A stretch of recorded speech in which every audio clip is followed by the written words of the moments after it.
Celal Güzel Ses evji 956 ve 959.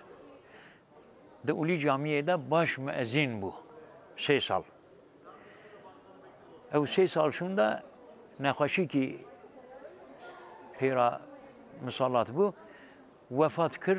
Jüvi pev, Celal Bek pev, ica babimin ser müezzini Uli Cami bu. Evci Hayya 975. Recep Peker, Hacı Recep Efendi evci 959 ve 975. 975'e de emekli bu. Jüvi pev, ev usula berezi nema. Çe makam, çe usul, çe falan, çe bevan, teb şu.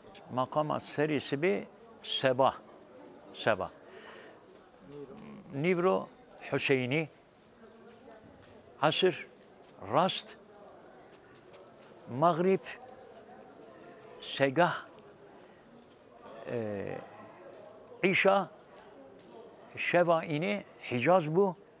Vekidin, Rozadini, Evzi Beyati. Mesela serisi bir Seba olarak ezan faraza. Allahu Ekber, Allahu Ekber, Allahu Ekber, Allahu Ekber. Eşhedü en la ilahe illallah.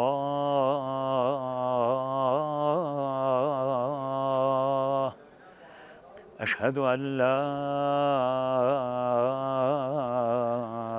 ilahe illallah. Eşhedü enne Muhammeden Resulullah. Eşhedü enne Muhammeden Resulullah.